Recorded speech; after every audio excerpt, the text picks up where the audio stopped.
It's Friday, the 19th of July, 2024. The last word in podcasting news. This is the Pod News Weekly Review with James Cridlin and Sam Sethi. Yes, I'm James Cridlin, the editor of Pod News. And I'm Sam Sethi, the Bisto kid, brown, seasoned and thickened while on holiday, James. There you go. In the chapters today, it's all change at Libsyn. Is Lemonada up for sale? A new version from Overcast. And a podcast license from PRS in the UK for music, or is it? Plus... Hi, this is Gordon Firemark, the podcast lawyer, and I'll be on the show later to talk today about fair use and copyright and podcast licenses and how all of these things interplay in the new era of AI. He will. This podcast is sponsored by Buzzsprout with the tools, support and community to make sure you keep podcasting. Start podcasting, keep podcasting with Buzzsprout. From your daily newsletter, the Pod News Weekly Review. Welcome back, Sam. Thank you very much. Yes, and thank you to Neil Velio. Very well done, Neil, for stepping in for me. Now, bugger off. Oh, do you feel a little bit threatened there? No. Well done, mate. And thank you for doing that. Yes, I occasionally do go on holiday, or do I? We'll find out later. Yeah. Now, I saw this story while I was away, which was the podcast license. And I thought, oh, hang on a minute. Have they been using the Podcasting 2.0 tag?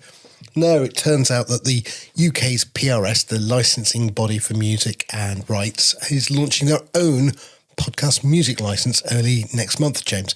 Now, the last bit of this, before I ask what you think's going on, is they say they've been in consultation with the industry. So who've they asked, mate? Have they been talking to you or Adam or anyone else that you know? Well, they won't have talked to Adam because Adam is not in the UK. They won't have talked to me because nor am I. But the consultation was actually pretty good. There were quite a few things that they were trying to do that the industry turned around and said, no, that's stupid.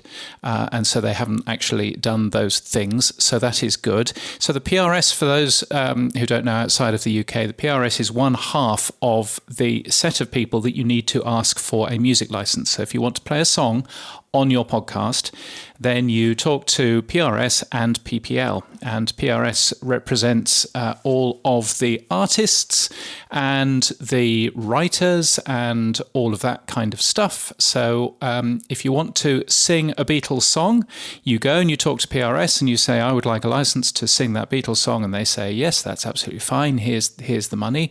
And that's all fine. You would go to PPL if you wanted to play the actual recording of the Beatles song.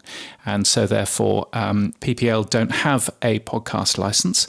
So it's still not quite as easy to slap some music onto a podcast as you would like it to be. But nevertheless, it's a great start. So hurrah for PRS for launching a new and much easier podcast license, I think. Yeah, I mean, I just looked at the pricing. It's £188 a year or 0.152 per play.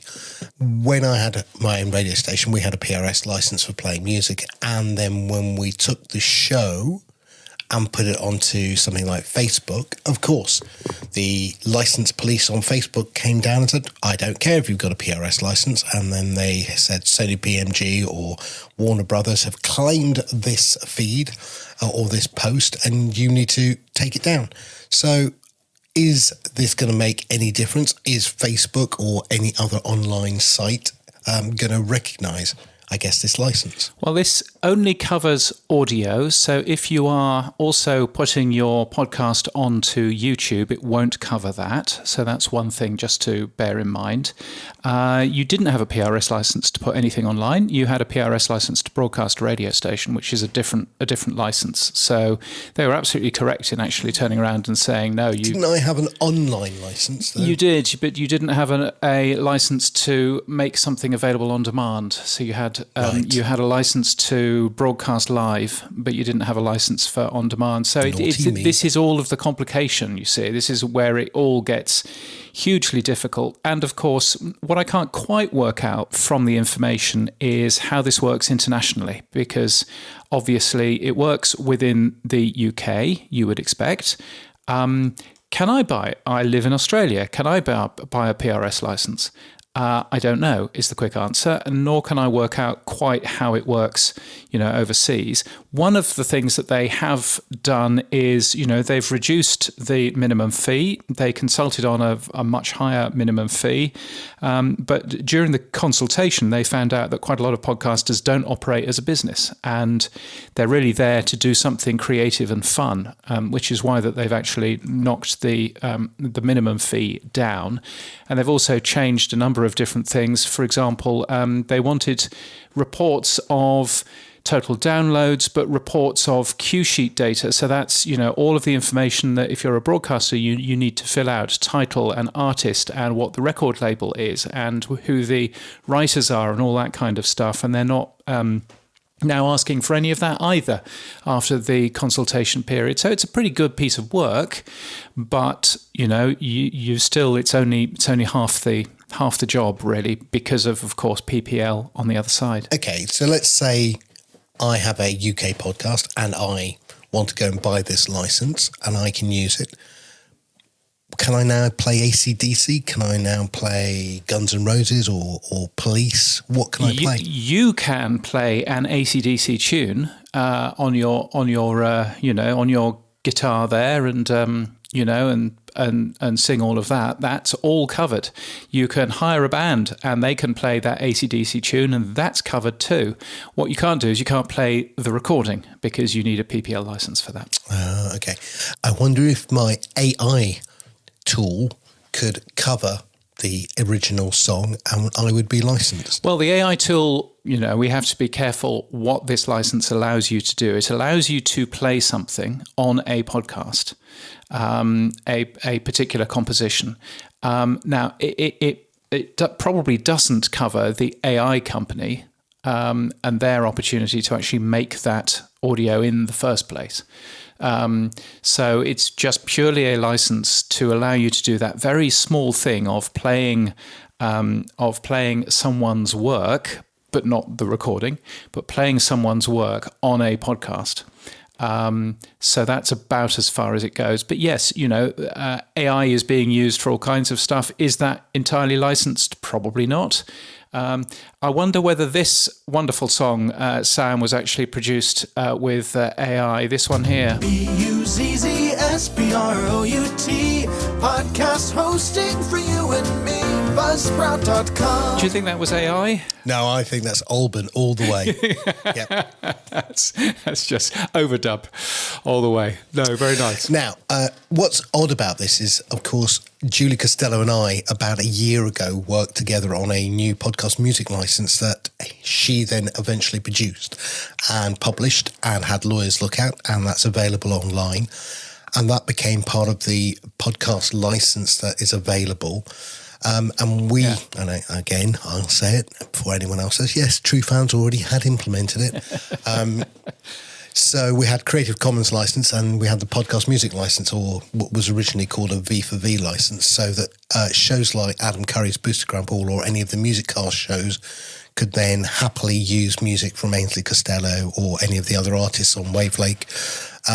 And that all worked, and that's working fine. So that's in contradiction to this other PRS license, I assume. So PRS, you are a member of. Gosh, I sound boring about PRS, don't I? It's the history I have with online radio and stuff like that. But PRS, essentially, you are a member of PRS as a musician. You make a choice. Do I want to be a member of PRS?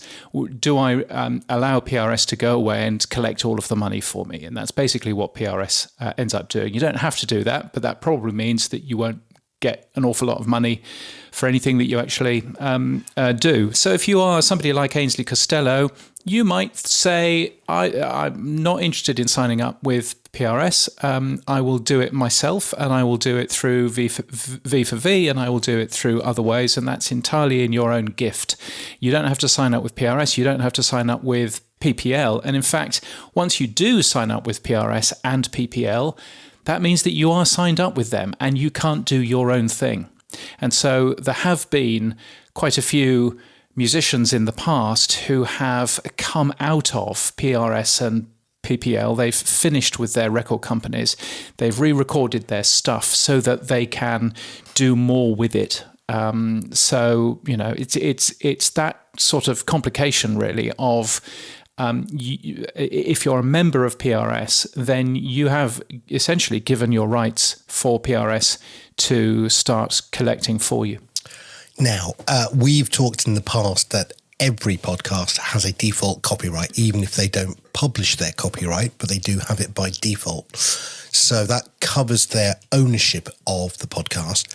My question is, should every podcast have a license to implicitly explain what you can or cannot do? So, for example, should they put with the podcast license tag, all rights reserved, or a Creative Commons license that says, yeah, you can use mine, but no commercial use, or you can use mine with attribution? Do you think every podcast should, and certainly every podcast should, put their copyright within the RSS feed? Yes, I mean, every, as you so rightly say, every podcast, every piece of creative work that you produce is already automatically copyrighted. Certainly in the UK, that's how it works. So you don't need to worry about that. What you might want to do is you might want to point out whether it's in a tag, so a computer can read it or not. You might want to point out if you don't want to keep that copyright active. So if you want people to remix your work, if you want people to take your work and copy it and use it in other forms, then that's what a Creative Commons license is for. If you want to make that into a tag, into the podcast license tag, then absolutely go for it. You probably also want to stick it into the show notes in some way, shape or form to make sure that it's really clear and obvious that actually, no, you can copy this and you can do other things with it. Now, a couple of weeks ago, before I went away, Microsoft CEO of AI, Mustafa Suleyman, implied that the whole web is fair use for scraping of AI training, and that includes podcasts. With respect to content that is already on the open web, the social contract of that content since the 90s has been that it is fair use. Anyone can copy it, recreate with it, reproduce with it. That has been freeware, if you like. That's been the understanding. He got a lot of backlash on that one, but he seems to feel, and I assume he's speaking for Microsoft, because given my time in Microsoft, you do not speak publicly unless the PR teams allow you to. So I assume this is official Microsoft policy that they are happy to go and get content from all sorts of places and scrape it. Now, what did you think? Was that a thing that they should be doing or not? I think he's 100% wrong. I think he's a man that does not understand copyright. I'll be frank. I think he's a man that doesn't understand copyright. The Verge calls it a curious understanding of copyright law. It doesn't work that way, but I mean, that's I think he's wrong, basically, yeah. Well, Paul Thoreau, who writes a very well-known Windows weekly podcast and newsletter, said, you're an effing thief with no sense of your legal or ethical obligations. I thought that was lovely. Correct. I think that's absolutely correct. Now, Cloudflare a week ago brought out a web scraping AI blocker, which I've implemented and it's working quite well. It's interesting that, again, it's going to have to be a technology solution because companies clearly like Microsoft are going to ignore robots.txt and are going to try and scrape your content. So yeah, indeed. And I would just tread carefully with those sorts of tools. Amazon AWS has a similar tool as well. They are great for the web. They are not great for RSS feeds. Ooh. So obviously, if you have an RSS feed, the point of an RSS feed is that they are consumed by robots. So you probably don't want to put those sorts of tools in front of where your RSS feeds live. But by all means, put those tools in front of where your website is, because that's an obvious thing. So you'll see that there are certain tools. If you try if you try hacking the Pod News website, please don't.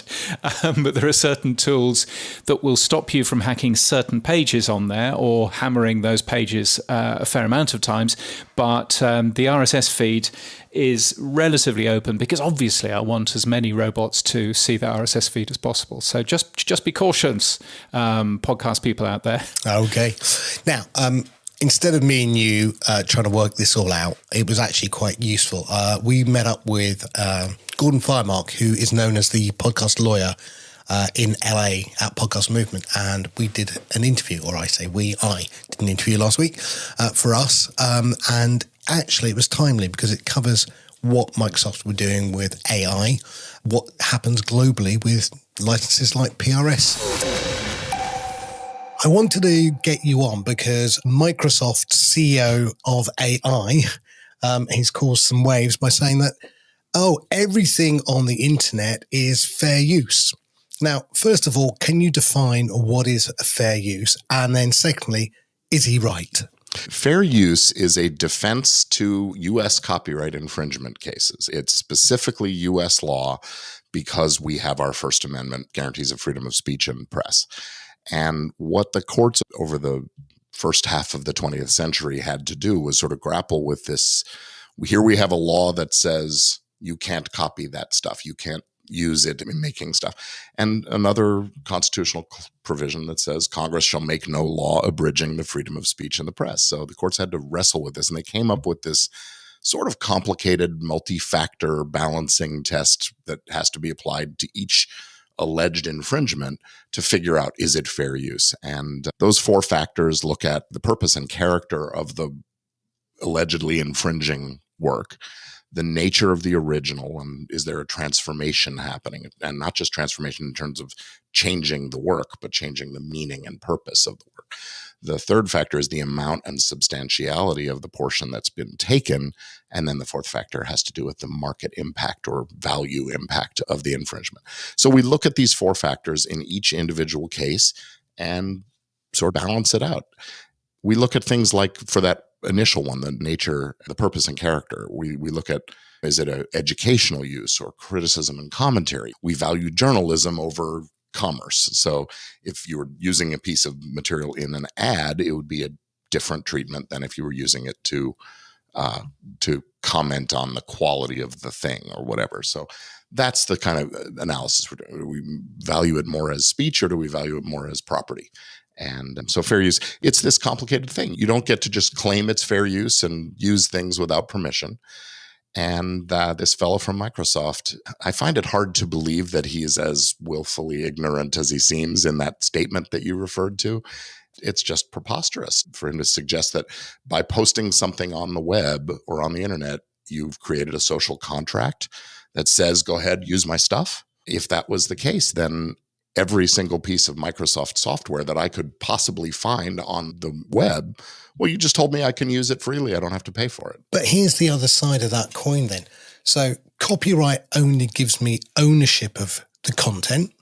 But if I don't have a license that says, here's what you can do with my content, is the default license fair use? As in, take it, use it, do what you like with it, because I haven't specifically set a permissioned license to what you can do. No, quite the contrary. What copyright law says, and this is universally true across all the countries that have signed on to the international treaty, is that the author of the work, or the owner if they've sold it, has the exclusive rights to do certain things, to make copies, distribute them, perform, display, or make derivative works. So unless someone who wants to use the material has been given permission, typically in the form of a license agreement, then that what they have is no right whatsoever to do these things unless it's fair use. So fair use becomes this exception or defense. But that's tricky and risky to rely on fair use in the absence of some clear guidance. So if I wanted to take a clip of your podcast and use it in Pod News Weekly, under fair use, probably 2-3 minutes would seem fair. Well, okay. But if I wanted to take the whole of your podcast and call it Pod News Weekly and, say, hi, welcome to Pod News Weekly, and now for an interview with Gordon Weiermark and his guest, and then at the end go, well, thanks for listening to Pod News Weekly. Now, that clearly is not fair use, right? Well, right. And in fact, the 2 or 3 minutes that you referenced, again, no rule of thumb, because if my podcast is only 4 minutes long, now you've taken 75% of it. Right? So now again, but there are scenarios where you could use the whole thing and it would be fair use because what you're doing is the kind of thing that we as a society value, the social commentary, criticism, the journalism that you guys do at Pod News. But if it was a pure entertainment podcast that did the exact same clip, it might be treated differently. So that's why this is tricky and risky, is that each use has to be analyzed standing on its own. And yeah, it's just too complicated to boil down to a single sentence guideline. So first and foremost, although every podcast is given by default a copyright, should the podcast implicitly have within their RSS feed a copyright notice? It's a good idea. Implicitly, actually, I would say explicitly, they should post a copyright notice on their websites, on the RSS feed, ideally in the audio or the video of the program, although that is, I would suggest that's a practice that's observed in the breach more than the adherence. But yeah, I should say this episode is copyrighted by so-and-so and published in 1991 or not 19, what is it? It's 2024 and I'm saying 1991. Anyway, copyright 2024 by Gordon Firemark. That's all you have to sort of say. And that notice, it has small legal significance, but it's just the way that people will know who to reach out to and find. Okay. Should they also have a podcast license then attached to their RSS feed? Well, I think that's a matter of choice for a creator of any kind of content, whether it's a podcast or a song or a photograph. If you're okay with people using your content, you can publish it under one of many different kinds of licenses that allow for use under certain circumstances. That's what a license is. It sets out the conditions under which your work could be used, by whom, and so on. So there's the Creative Commons license. There are a few other model licenses out there. And a podcast license is something that we desperately need so that podcasters can opt into using a piece of music or something like that in a way that isn't such an administrative burden. I mean, as a lawyer, one of the things that people sometimes come to me for is help me get a license to use the first 8 bars of AC/DC's Back in Black. That's the classic, right?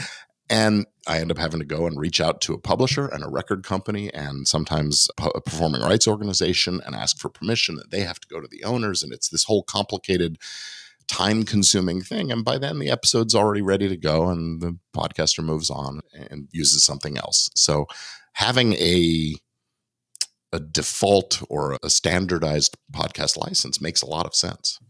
Now, one of the things that Podcasting 2.0 has been working on is a piece of technology to enable independent music artists to be able to give their music a license and to allow that to be used within another podcast. And so some very clever people in the Podcasting 2.0 arena came up with a technology called wallet switching. And before we started this podcast, gave you a quick view of it.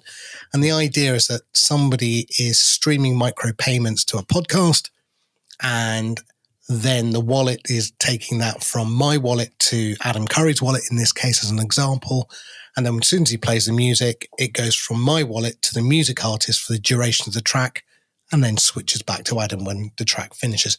And that's a lovely thing to do. And that required a new podcast license for music. And I think I sent you that a little while back. I mean, again, I'm not asking for your legal final stamp of approval on it. But again, I think that's the sort of thing that we need to see if we're going to be able to use independent music artists giving permission, not only copyright, but license to play. Agreed. And what you showed me, it looks like a fantastic approach to this. The key word in what you just said was independent music artists, because it's going to take them opting in to this kind of a system to be willing to license on terms that allow for this micropayment, wallet switching kind of revenue sharing kind of thing.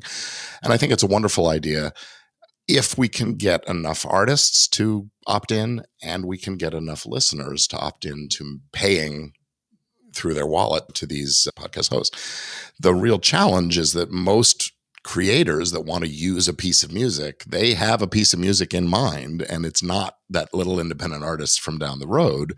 It's Madonna or Kanye West or Sting. And until the big record labels and the big music publishing companies that really control the copyrights and ownership of those things, until those folks see the light and opt into something like this. We're creating a separate ecosystem for the independent music world, which is fine. And it's a good idea. But the real trick will be getting the uptake on both sides of the payment equation to opt in. So, in summary, yes, you have copyright. You should have a podcast license, really. Fair use is fair use. No, Microsoft, you can't scrape the whole web for your AI training. Is that a good summary? I'd say so, yeah. On the podcast license, my one caveat would be if you want to. If you don't want anybody to use your stuff, then don't put a license. Fair enough. Gordon Firemark, the podcast lawyer, thank you so much. Now, if people want to find you, where would they go? Well, Sam, I'm blessed with a memorable name that's easy to find, and there aren't too many of us out there. So GordonFiremark.com is probably the hub of things, or just firemark.com for the law firm. And you can find me on YouTube and most of the social media channels. G Firemark is the handle there. Amazing. Thanks, Gordon. Thank you. It's been great. The very excellent Gordon Firemark. And in the full version of that interview, which you'll hear in the Pod News Extra podcast, Gordon talks about AI-generated audio content, whether or not we should be flagging that, and more details about copyright protection, including robots.txt files, and even no copying flags. You'll find all of that in the Pod News Extra podcast. You can get it wherever you get this one. The Pod News Weekly Review with Buzzsprout. Podcast hosting made easy. Now, moving on, James, after all that heaviness. Lemonada Media, very well that they are. They've been very successful over the last year with some of their titles. They're up for sale. They're exploring a sale, James. Tell me more. Yes, I mean, I think everybody's up for sale, to be fair. But Lemonada Media has apparently been exploring a sale over the last year. They've talked to a few people. They've hired an investment bank, so they're sort of, properly looking for sellers. Now, the thing about Lemonada Media is that it's a VC-backed company. It's raised $10.5 million so far. And so they are, at some point, those backers will be wanting to see some money as a result of that. They've signed some very good people. They are the company, if you remember, who have signed Meghan Markle. They also have a bunch of other very, very big shows. So best of luck to them. We've spoken to them on this show in the past, and best of luck if they find a buyer. But that's it's certainly interesting timing, I think, isn't it? Yeah, I mean, if they've raised 10 million, they're certainly looking for a 10x return. So that's 100 million minimum, maybe 200 million. Who's going to buy them? I mean, Amazon bought Wondery. Who do you think might buy them? I mean, Spotify? I mean, Amazon might buy Lemonada. Lemonada Media seems to be very different to Wondery in terms of Wondery is very much very carefully scripted shows. There aren't that many interview shows that Wondery creates. They've just lost Smartless, of course, which is probably the only big interview show that Wondery does. So Lemonada probably fits into that quite well, but unlikely that Spotify will buy them. Spotify seems to be not buying anything anymore. But it'll be interesting to end up seeing. I mean, maybe Max Cutler with Pave Studios, maybe that's something that he might wish to grab to bolster his slate. SiriusXM seems to be spending an awful lot of money at the moment, so who knows who might end up buying them. Well, watch your space. Now, Overcast, your favourite podcast player, has a new version, James. It's the 10 years anniversary of Overcast 1.0, and Marco Arment launched his new version. Tell me more about it. Yeah, it's I think what Marco has been really suffering from over the last couple of years, and you will relate to this, Sam, is technical debt. He built that app 10 years ago. Essentially, he built it from the product, and the product was his silent skipping technology and his voice boost and all of that kind of stuff. And he built a podcast app around that and has run that very successfully for the last 10 years. But all built in Objective-C, very difficult and complicated to maintain, certainly very difficult to add new features. And so he basically scrunched the whole thing up 18 months ago and rebuilt the entire thing. So it's all using the latest tech. It works much, much faster. It's a nice tool. One of the interesting things that he did from a UX point of view is he's moved almost all of the controls to the bottom of the screen. So if you are holding your phone with only one hand, you can basically control the entire thing just using the bottom of the screen with your thumbs, because of course mobile phones are so much bigger these days. iPhones are so much bigger because it's only available on the iPhone. So he's done some very interesting things, but that should mean that he can move forward with new features. There are no new features in Overcast, so it should now mean that he can add an awful lot of new features into that to start enhancing what he's currently working on. So do you think he'll now start to support podcasting 2.0? I think he still needs to be convinced about podcasting 2.0. I think that there's certainly opportunities there for him to support things like transcripts. He'll never do as good a job as Apple Podcasts, and perhaps he just wants. Perhaps that will be the reason why he doesn't do it. But it will kind of make sense if he could do transcripts, if he could do a few other things. But I think him doing, streaming sats. Probably unlikely. I mean, probably unlikely for anybody to be doing it at the moment, to be fair, given the complication. Yes, indeed. So I don't think he'll be doing that. He's been very vocal on the fact that he hates super chapters, as we call them. But I would expect there to be a few new features that he might have a look at. He uses the podcast index under the hood anyway as a fallback, so he's not 100% away from it. So who knows? I just have to say, while I was listening to you in Greece, you were like a giddy schoolboy when you had the new Overcast version. It was very funny. It was very exciting. It was yes, I was excited that he was launching it, and I got it on test flight a couple of days early. And it's there's nothing particularly special about it, but it's just nice that it just works a bit better. And his next plan is the one thing that he's lost out of it is OPML export and import, so he's going to fix that pretty shortly. And then he's going to rebuild the Apple Watch app, which needs some work. And I think once he's done that, then he can hopefully move really fast to add new features. And I think it's up to us, the community that listens to this show, to show him some of the good new features that he probably should be adding. But he is very, very privacy focused. We just need to bear that in mind when we're talking about individual ideas for him. Well, as a fellow app developer, congratulations, Marco. It's hard work. So well done, mate, for getting out a new version. Yeah, and I have to say, the Slack group, I'm in the beta Slack group, and the Slack group is full of people shouting at him and saying, this was never finished, it's buggy, and blah, blah, blah, blah, blah. I think it's fine. I think it's absolutely fine. I think it's a good piece of work. And I don't understand why people are so grumpy at him. But, that's always going to be the way, I suppose. Yeah, he did say, try to get used to it for a few days before you yell at me too much, please.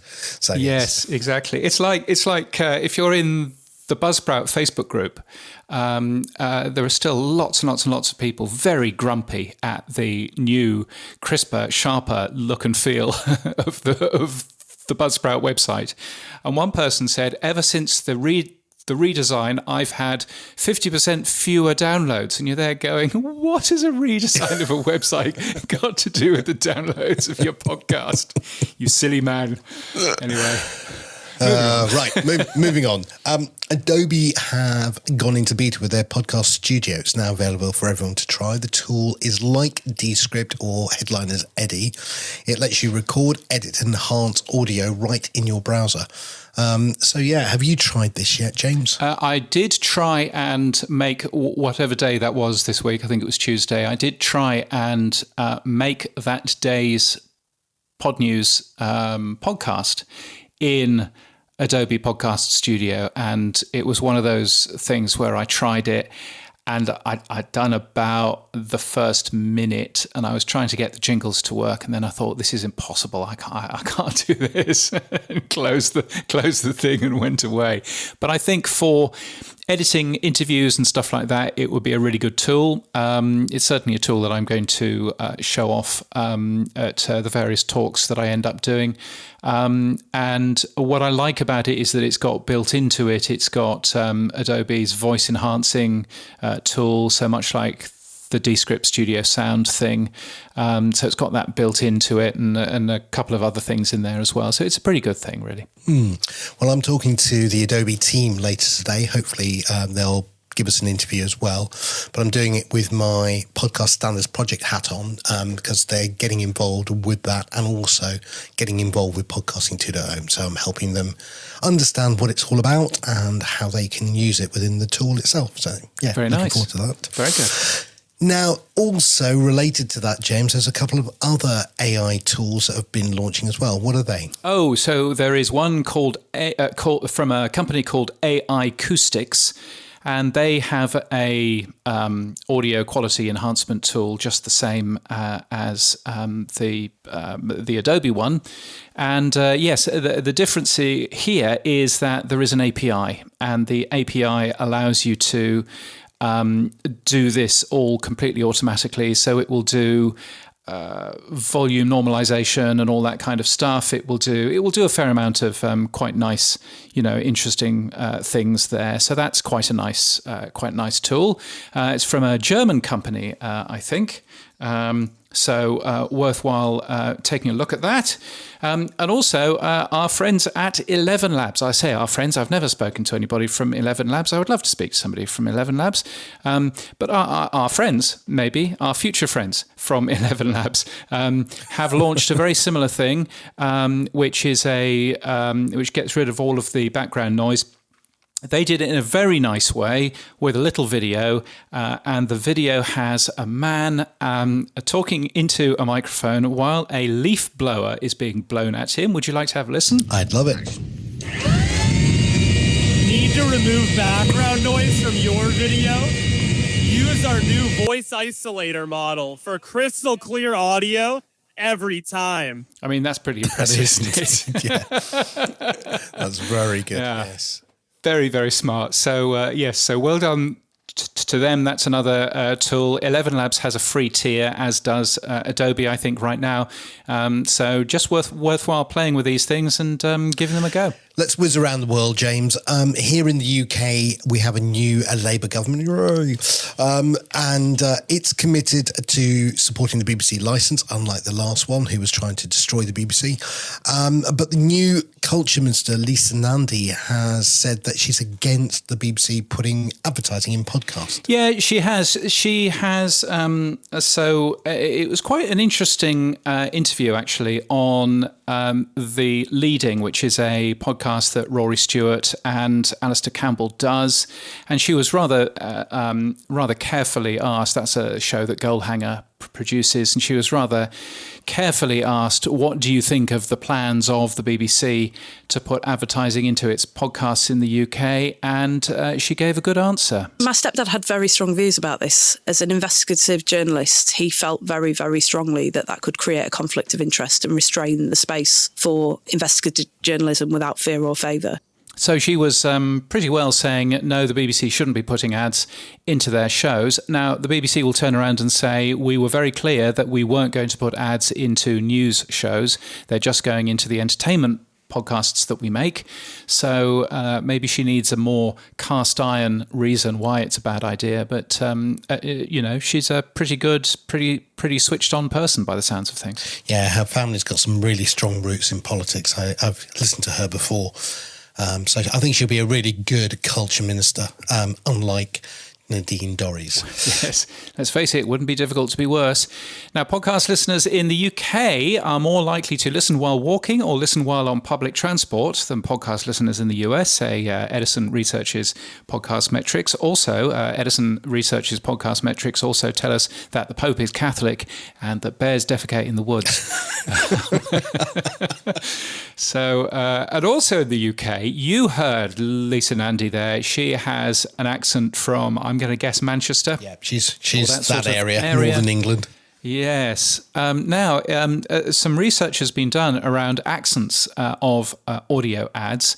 62% of audio ads feature accents from the southeast of England. Only 2% feature Welsh or Scottish accents. I think it was 1% for Midlands accents. I can't imagine why. And they also say, and this I thought was interesting, only 36% of audio ads feature female voices as the lead voice, even though women make up 51% of the population. Now, a female voiceover who I know has posted this and said, just saying, I'm a female voiceover. Why is there so much male voice work out there?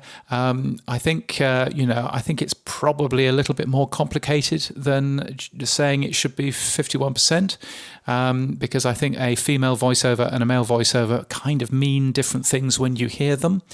But even so, really interesting work, and I don't believe that anybody's actually done that sort of work in the past. So that was interesting to have a look at. I also think that, again, with accents, we often in this country, in the UK, use northern accents when there are call centres. For some reason, they're much nicer. They feel friendlier than anything else. But I'd just like to say, James, I come from Royal Berkshire and we speak the Queen's English in this country. And there we are. So moving on. Yes, I just had a very expensive schooling. That would explain my lack of accent. Let's move to Australia. Triton Digital released the Australian podcast ranker for June. I wasn't trying to be clever here, but I said that total downloads are down 6.2% month on month, 16% fewer episodes published, but there were 13% fewer weekdays in the month, though, thanks to the way calendars work. So, of course, the figures are going to be down. If you've got 13% fewer weekdays, then you're going to get about 13% fewer episodes because of the way that works. And in fact, there were a number of public holidays last month as well. But we kind of forget that whenever we're looking at monthly data. Interestingly, the Australian podcast ranker, I always thought that Triton's podcast rankers look at a 4-week period, not a calendar month, but seemingly not in Australia, where they still have a look at calendar months, which is a little bit strange. But there we are. Anyway, the ABC is number one, the Listener is number one, and iHeart is also number one. Just depends what you look at, which is nice. So lots of exciting things going on in this country. In the US, a bit like the report we just had, consumers say they don't mind hearing an ad twice in a day, but 3 times is more annoying. But podcast ads work better than billboards, video ads, and ads on social media, says Unlocking the Power of Audio Ads, a study by Veritonic. That sounds good. Yes, it does. It's nice to see some actual data around when people get annoyed about advertising. Of course, Sounds Profitable did something not so long ago saying much the same sort of thing. Meanwhile, Megaphone has changed a few things, which I think is interesting. The abolition of the minimum price floor, which you might remember that they did a couple of months ago. They stopped podcast companies from saying we will only take ads from you if we're earning X amount of money from them. They stopped all of that. That came into effect on the 1st of July. And all of a sudden, people are hearing lots more ads, to the point where there is a lot of complaints on social media from people who think that they've paid for Spotify Premium, but are still hearing an awful lot of ads in the podcasts that they're listening to. It's, of course, nothing to do with Spotify Premium, but I thought that's interesting that seemingly small change has, by the sounds of it, really changed the amount of ads which are in shows that are hosted on those platforms. People are getting annoyed about ads, but we've talked about this in the past, given your radio background as well, James. We're not even close to radio saturation within an hour of the number of ads in the podcast. No, we're not. I mean, some radio stop sets, they call them, where the ads are 6 minutes long. But of course, you can't fast forward through them. And I think that's the big difference here. So, I've just been talking with somebody that has just launched a podcast app that skips the ads. He's a little bit nervous about going live with that, but hopefully we'll have an interview with him not so long in the future. But he sees there being a real opportunity there. And there certainly will be if we start putting 6-minute ad breaks in. So let's hope that we don't end up doing that. Excellent. Now, people and jobs. Big one here, James. Dave Jackson has left Libsyn. What's going on? Yes, in fact, a number of changes at Libsyn. But first, on the customer support side, Dave Jackson, who was their sort of educator and trainer, he has worked with Libsyn for 8 years. Of course, he also runs the School of Podcasting.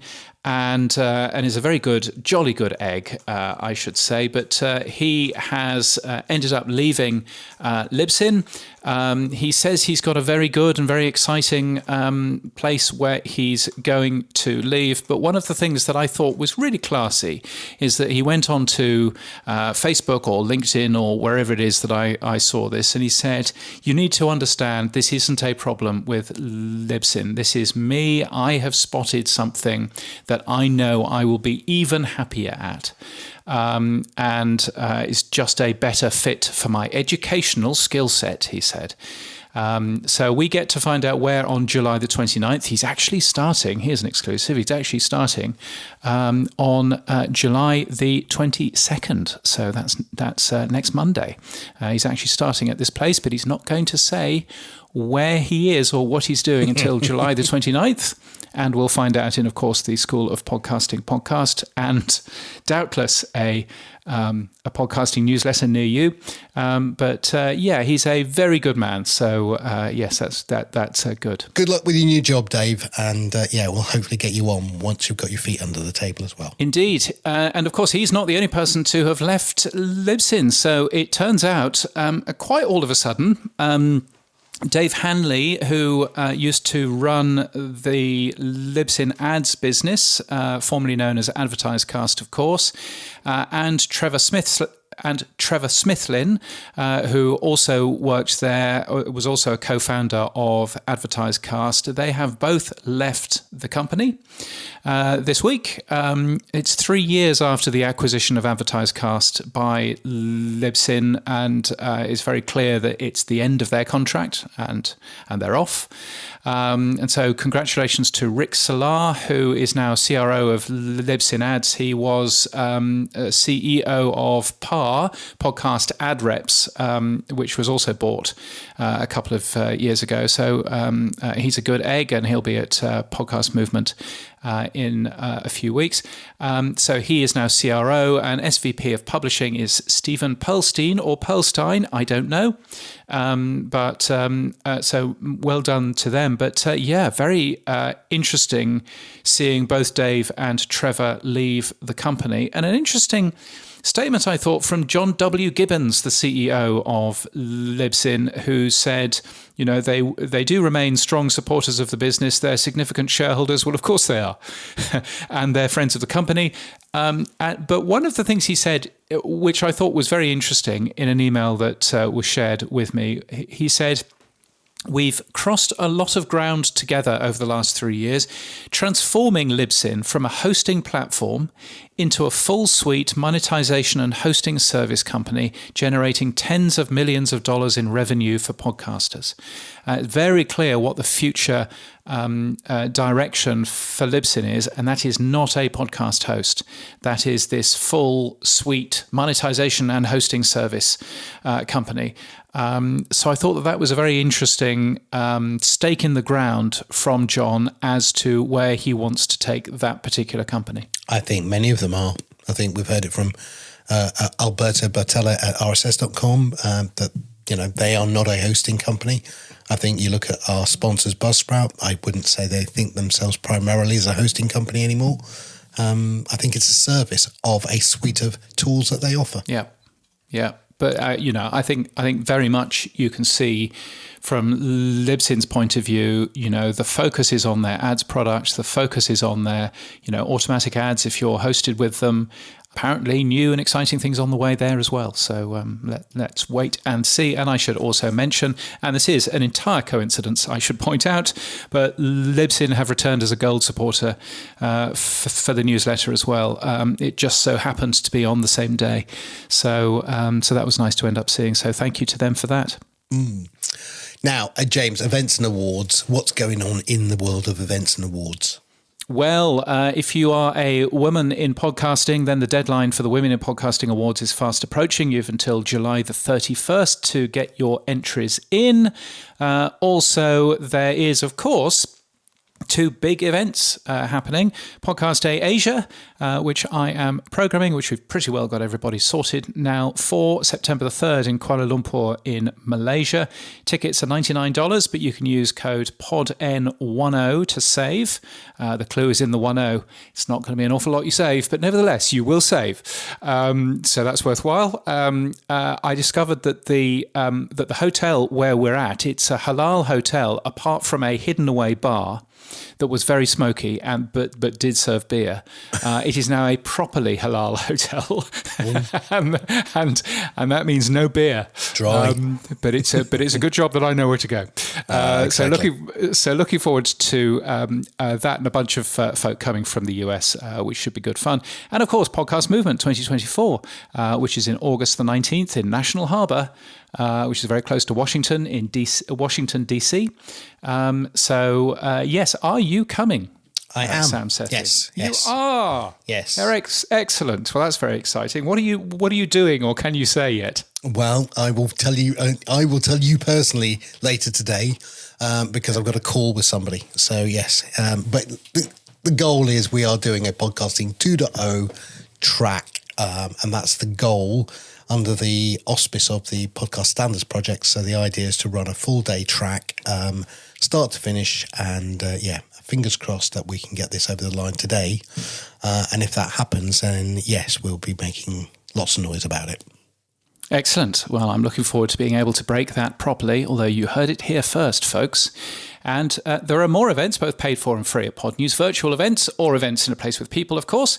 And if you're organising something, tell the world about it. It's free to be listed at podnews.net/events. The tech stuff on the Pod News Weekly Review.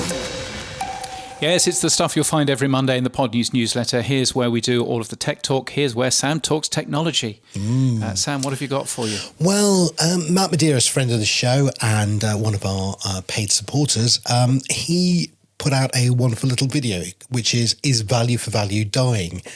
His answer, in short, was no, it absolutely isn't, but he thought that the insiders were getting it wrong. Did you watch that video? Yes, I did watch that, and I think, yes, absolutely. What Matt says, and Matt, by the way, will be the next host for this show when either you or I are off. Because he's desperate to do it. So there you go. Next week, Matt, if you want it. Next week, you can have it, mate. All yours.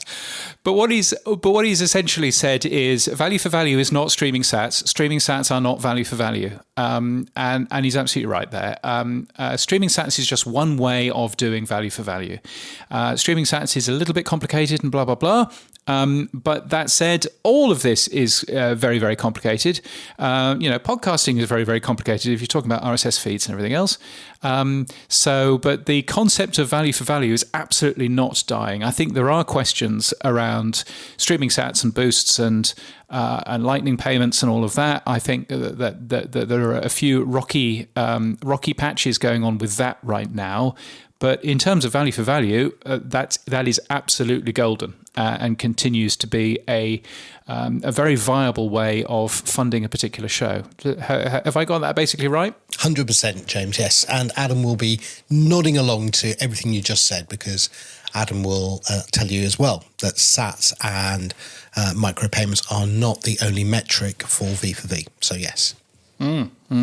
But interestingly, for some reason, last week seemed to be the week that everyone wanted to talk about it, because friend of the show, Mark Asquith and Danny Brown, had Matthew Passy on their show In and Around Podcasting talking about it, and also Daniel J. Lewis and Dave Jackson, who we talked about just a few minutes ago on the future of podcasting, also talked about it. I think everyone's a little bit sort of, what do we do next? Where do we go? How's this going to work? And it's all a bit up in the air at the moment.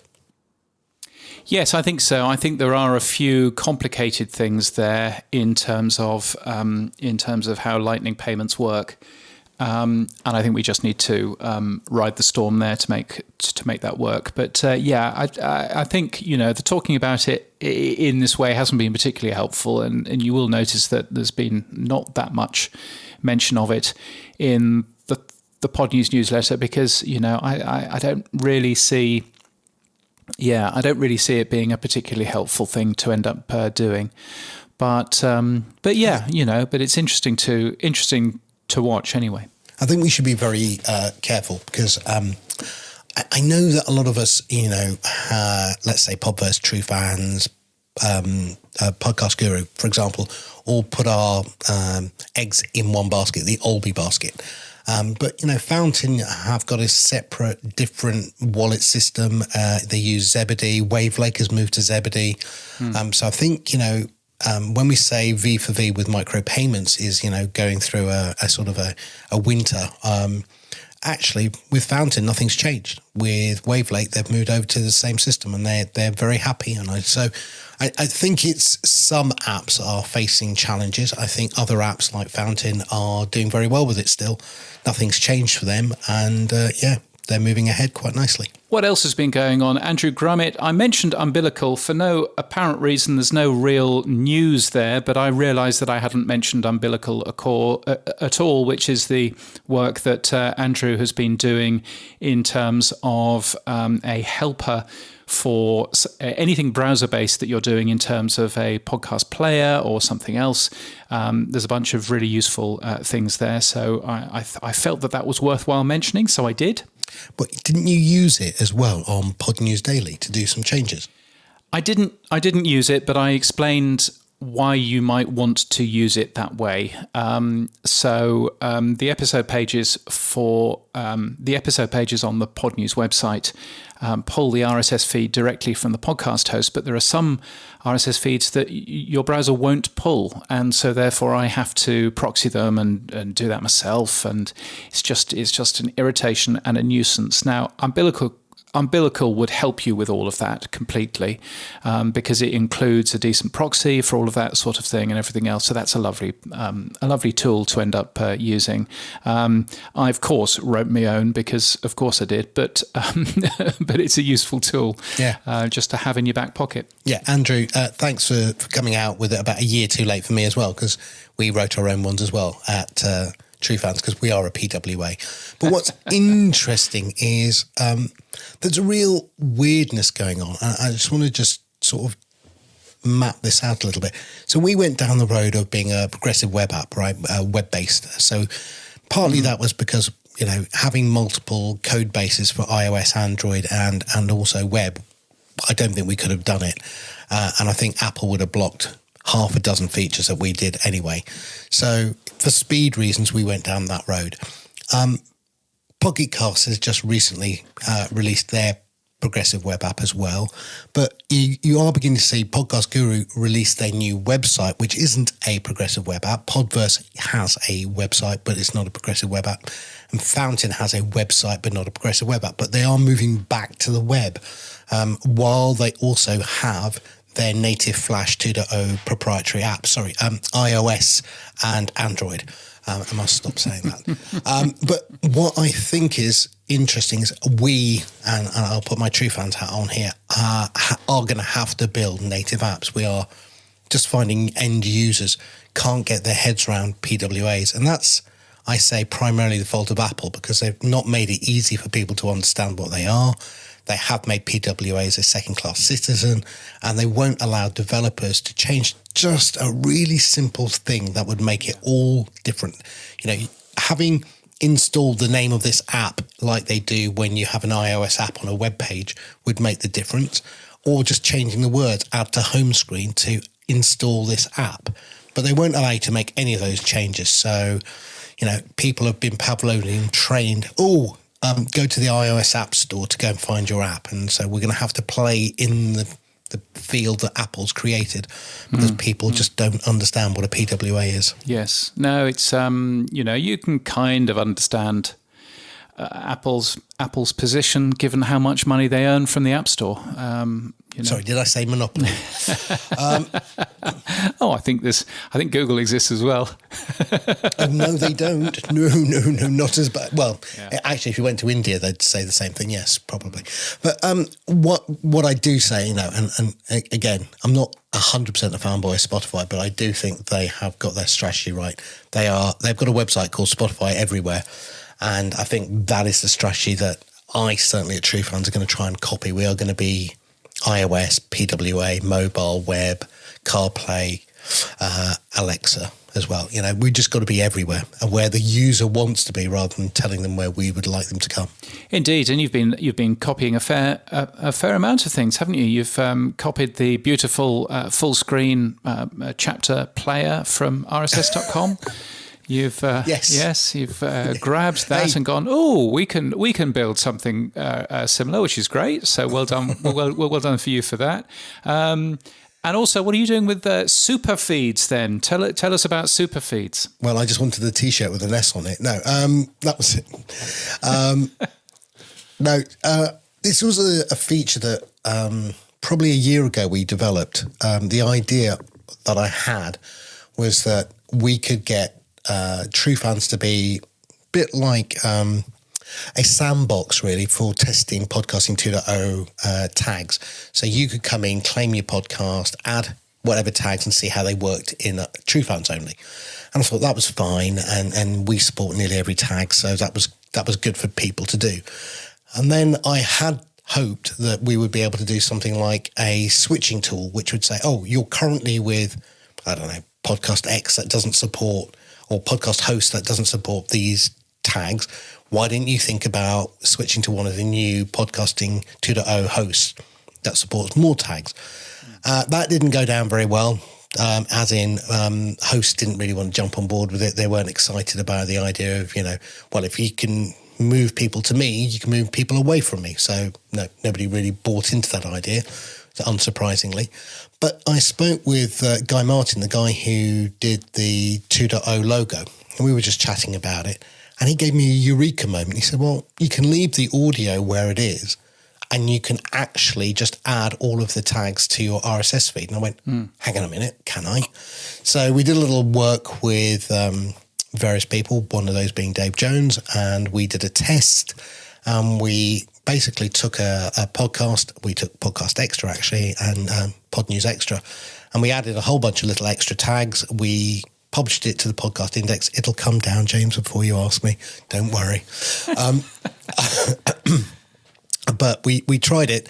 It worked. So we can literally go into the Pod News Extra, add any podcasting 2.0 tags, pod rolls, publisher feeds, whatever we want. We can then one-click publish that to the podcast index, and it appears there as a True Fans feed. But the audio enclosure still points back to Buzzsprout. So that means you don't have to move your audio, but you can get all of the latest, greatest 2.0 tags within your feeds. And so Fountain or Podverse or Podcast Guru can then use that feed and get all the tags, and the host can still charge the podcaster for hosting. So yes, that's what we've done. I'm sure I'm going to get a lot of blowback on that because hosts won't like that. I know that. But hey, I did it because I wanted hosts to move forward. No one's going to use a super feed from True Fans if you as a host have all the features they currently want anyway. So it's just a case of catch up or they'll move to super feeds. Yeah. Well, it certainly sounds exciting. So good to see you trying that and testing that. And I think it's a good thing. Now, moving on, Captivate, friend of the show, or might not be my friend anymore, Captivate, friend of the show, they announced 2.5. What did they announce, James? So they have announced a few things, unlimited networks for all podcasters, so which is quite clever if you understand how Captivate charge their podcasters. They obviously want you to add lots and lots of additional shows, which you can do for free. So unlimited networks for all of those. Also, a new look and feel on their dashboard as well, just making it look a little bit more modern, a little bit nicer, being able to squeeze in a few more features in there as well. So they've done well. And finally, Zach, our friend from Apple, he now has a radio player within the Apple Vision Pro. Yes, so clearly you've got yours, haven't you? Your Apple Vision Pro. Yes, so the Apple Vision Pro, which is of course the toy glasses that Apple have made, Yes, so Radio Player, which was a radio app that I helped start over 10 years or so ago now, I think 15 years ago now, that now has a Vision Pro app. So if you're in the UK, France, Germany or Canada, you can use Radio Player and you can listen to your favourite radio station while you're, I don't know, doing other things, walking in the metaverse or whatever it is that you do with one of these Apple Vision Pros. I don't really understand the use case for them, to be honest. Wasn't the idea of a radio that you can play it in the background and walk around and do other things? How the hell, when you've got that visor over your face, are you going to be? You know what I think? Anything? You know what I think it basically is. I think it's a very good way for Radio Player to get a press release out for people to be talking about them and go, "Oh, that looks like a cool idea." And I think that's about as far as it goes. And congratulations to them, because I would have done exactly the same thing. So I think that makes a bunch of sense. They did actually give a demo of that all the way back in March in Munich at Radio Days Europe there. And lots of people were having a play with it and thinking that this was very exciting and very cool. So the fact that they've actually launched it, because of course you can now get the Vision Pro in all of those other places too, then that's a nice thing. One final thing, actually, just worth a mention, is the Audio Sigma Mic Hero DSP. Now, if you're using a XLR microphone, as I am currently, then it's probably plugged into something like a Focusrite Scarlett box, or maybe it's plugged into a Rodecaster, who knows. But the Audio Sigma Mic Hero DSP looks very, very cool. It's a very clever looking little portable USB audio interface. Adam Curry loves it. It's Adam Curry approved. What's the phrase? Podfather approved, I believe. And looks very, very smart. So it's worth a peek if you're thinking about maybe upgrading. Maybe you want to sound a little bit more like Adam Curry does from his fancy microphone and everything else. Then worth a look. You'll find that linked from the Pod News newsletter earlier on in the week. Boostergrams, and fan mail on the Pod News Weekly Review. Yes, it is our favourite time of the week. It's Boostergram Corner. We've had a number of exciting boosts, which is always good. We have 1,000 sats from Claire, Claire, who's a friend of the show, and I owe her several emails, so she's probably hating on me right now. I enjoyed the contribution from Neil this week. Yes, he was very good, and well done, Neil. By the way, I was only joking at the beginning of this show. Andrew Grummett, a friend of the show, 2,222 sats, a row of ducks. Thanks for the umbilical shout-out. By the way, I was impressed that Neil last week did do the friend of the show catchphrase. I was quite a fan of that. So hurrah. Another row of ducks from Gene Bean. James, you talked about podcasting mics this week. What's your opinion about how Rode mics stack up? I'm curious about both their high-end ones and the pod mic. Well, Neil was using a Rode mic last week. You will have heard it. It was sort of crackling and it had some kind of issue when Neil drove it quite hard. I have had a Rode pod mic in the past. No, a podcaster mic, which was a bigger one. I had a Rode podcaster mic, and it was always crackling with my voice as well. I don't understand why it was doing that, to the point where I just got rid of it because it was annoying me too much. In fact, it's still in a drawer here. I should do something else with it. So I'm not a particular fan of Rode mics. I have to be honest with you. But yeah, but I'm using one now, James. You are using one now, and it sounds excellent. And I know that you are a fan of Rode things, and you have Rode headphones as well, and you're using a Rodecaster. You are entirely Rode. Yes. I am using sponsorship opportunity. I know. I keep on talking to them about, they're based in the same country. They don't send me anything apart from press releases. They don't communicate with me at all. I'm only up the road, mate. But yes, I don't understand that. So I'm using, at the moment, a Lewitt Ray Pro, which is their fancy microphone with a laser inside it. I'm not using it for the laser, but I am using it just because I quite like the form factor of a side address mic rather than an end address one. And that's plugged into the Focusrite box. So at some point, I might get myself one of those fancy Mic Hero DSP things. But anyway, not that we've gone off on one. Thank you, Gene Bean, for that. And what else have we got? 10,000 sats. So from Adam Curry. Thank you, Adam. That's a nice little baller. He says, boosting fan mail. Lol. Boosting fan mail, lol. Excellent. I mean, 10,000 sats for this show gets one of these. Because it is that big. But also a nice baller, and in fact quite a lot more from Rachel Corbett, friend of the show, and also a previous co-host of this show, who sat in for you a number of years ago. She has joined as a power supporter, spending $5 a month. Rachel, thank you very much. You didn't need to do that, but I'm glad that you have. Yes, thank you. So that will be very much helping in Washington, D.C. next month. So thank you for that. You can join Rachel if you like. weekly.podnews.net is where to become a power supporter.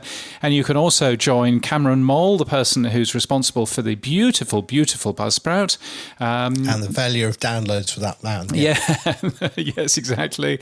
Also, Marshall Brown, Matt Medeiros, your understudy, Mike Hamilton, and ex of Libsyn, Dave Jackson from the School of Podcasting, who are all power supporters as well. Thank you so much for your very generous support, and I'm very grateful to you. So, what's been happening for you this week, Sam? You've obviously had a lovely holiday, and you've done no work at all. Well, I haven't done any work. I just point out emails. No, a lovely time in Greece. It was super hot, lovely. Enjoyed it thoroughly with the family, and we took daughter's boyfriends this time for the first time. So yeah, all very interesting. But well, yeah, you've got this all to come, mate. Look out. Yes. But yeah, while we're out there, we successfully tested Superfeed, so they're now live. We also launched, as you said, the full screen in homage to rss.com. We are adding video and GIFs and other bits to it. Anyway, it all worked very well. One of the other things we did, though, was we added WebSub now to the platform, so it complements PodPing. Again, Ellie Rubenstein, thank you very much for your help from Pocket PC. So yeah, it was something we thought we should add. And the last thing, we added live WebSockets. Thank you again, Dovidas, for putting up that server. So that's in preparation for Ainsley Costello and Joe Martin doing their concert at the Bitcoin event in Nashville.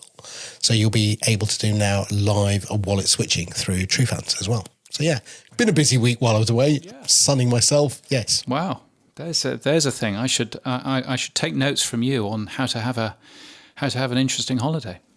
Oh, and the other thing I did was I read the Activity Pub Protocol book.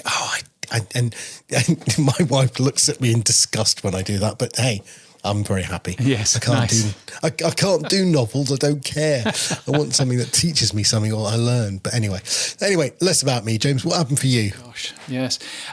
So I very excitingly, Sam, not really, but very excitingly, some of the Pod News features, some of the Pod News newsletters that you've had this week, I've actually typed into my own content management system rather than typing into a SQL database. So that's an excitement.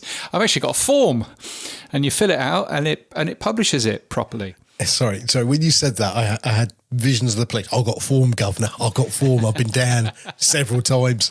No, so I've finally, after 7 years of doing this newsletter, 8 years of doing this newsletter, all of a sudden I've actually got a web form where I can actually type out the newsletter, and yes, so that's a benefit for us all. Mm-hmm. So that's been nice, and part of that has been I've got something in that page which automatically grabs the top sort of 4 or 5 stories.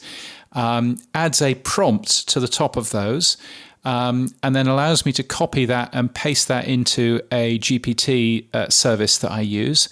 And so I'm actually using AI for the first time ever, which is just that little summary that you might see if you get the daily podcast. You might see that there's a very tiny 1-sentence summary of the other stories in this particular show, and that is where it's coming from now. That's produced by AI, so I'm very excited about putting a very tiny amount of AI in there. But yes, so that's good. So I've been doing that. And the other thing that I've been doing is very excitingly I've been asked to speak at a conference, Sam. Now, this happens regularly, but this is an exciting conference in that it's a conference in a Pacific island called Niue. Now, Niue is one of the Polynesian, islands. It's a brand new country. The country only existed from 2003, I think. And it's a kind of part owned by New Zealand. But it's been its own country. The population of the island is 1,600. And there is one flight that gets there every week and one flight that comes back. So essentially I've said, yes, I'll come and speak at this conference. And they said, yeah, it's quite difficult to get to. There's only one flight there a week. So you basically got to stay there for an entire week. So I'm speaking for an hour, staying there for a week. Yeah. Well, that's at least what you told the wife. Yeah. No, one flight a week, darling. Sorry, I can't get back. I've got to stay there. So I was there a little bit worried that there won't be any internet. Because how can I do my job for a week? I have discovered that they probably have better internet than virtually anybody does because they're right next to a big fibre. And they were the first Wi-Fi nation in the world. So all of the 14 villages on the island, they all have Wi-Fi.